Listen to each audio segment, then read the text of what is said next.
اللہ سبحانہ وتعالی حاکم دے، مالک دے دا ہر څه، هغه واکدار او اختیارمند دی. دا ټول انسانان د هغه بندګان دي، رزق ټولو ته هغه ورکوي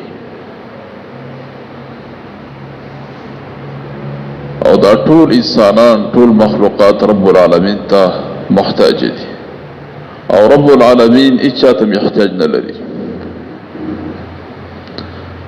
هغه رب مونږ او تاسې باندې څه احکام نازل کړي دي، نو څه اوامر دي او څه نواهي دي. د بعضې اشیاو متعلق یې مونږ تاسو ته امر کړی چې دا کوئ، او د بعضې اشیاو نه یې مونږ او تاسې منع کړي.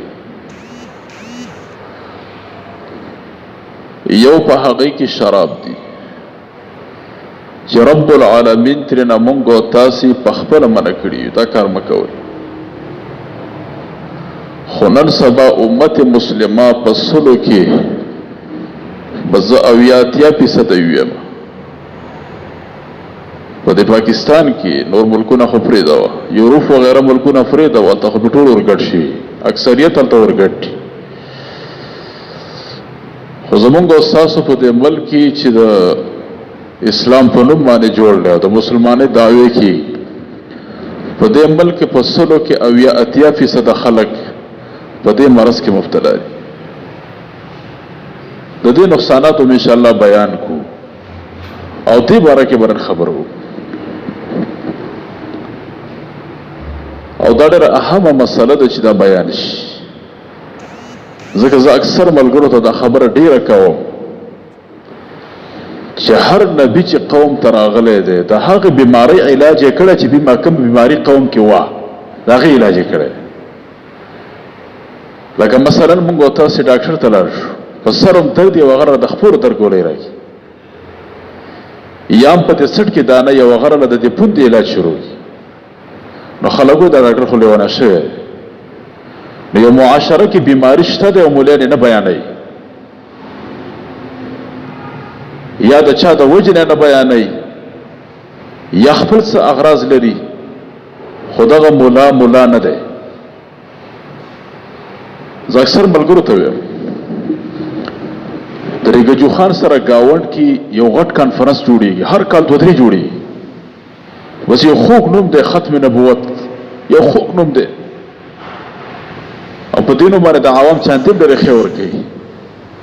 نو په دې نوم باندې یو غټ کانفرنس جوړ شي.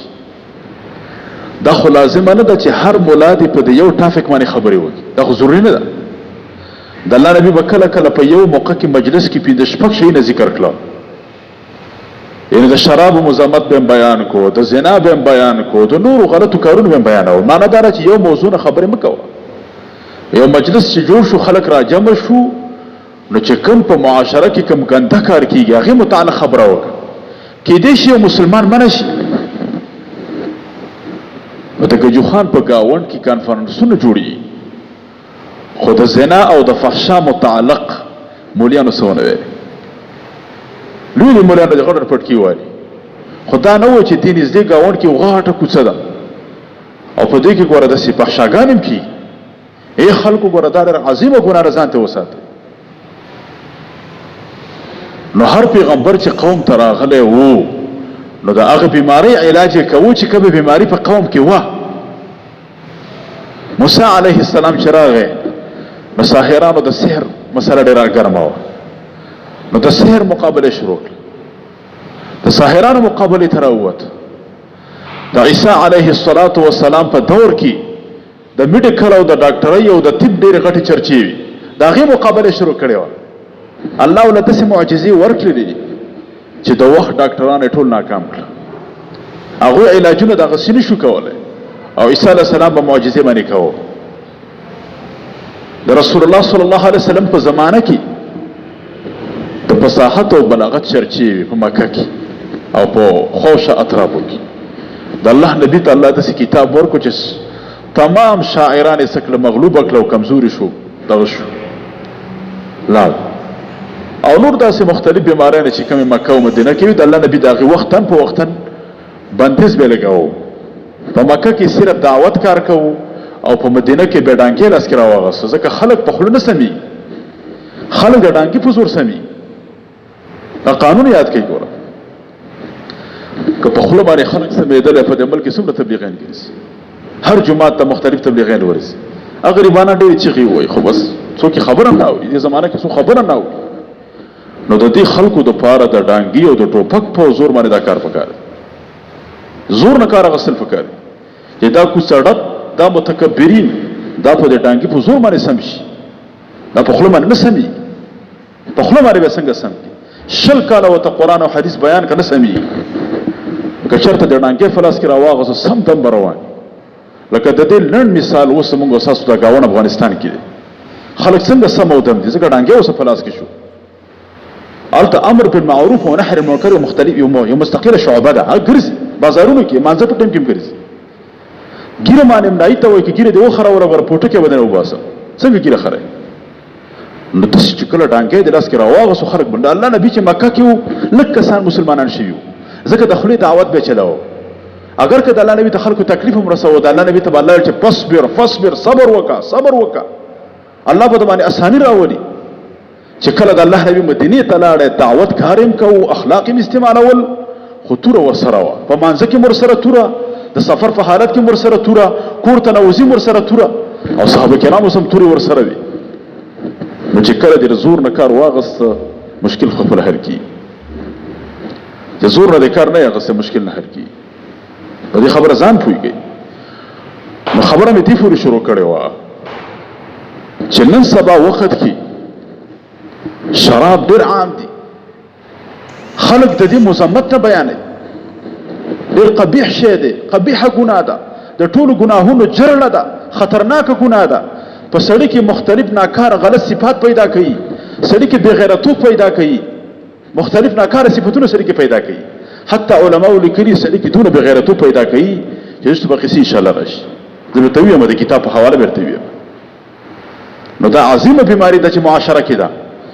بل د شرابو بالمقابل په معاشره کې آیس په نوم بیماري ده. یو نشه د مخ له سترګو باندې شي نه دي دا وبدي کې دا څه شي دي، خو به هر حال آیس ته خلک وایي. د دین علاوه نورم داسې بیماری نشته معاشره کې. خلک تباہ او برباد شو.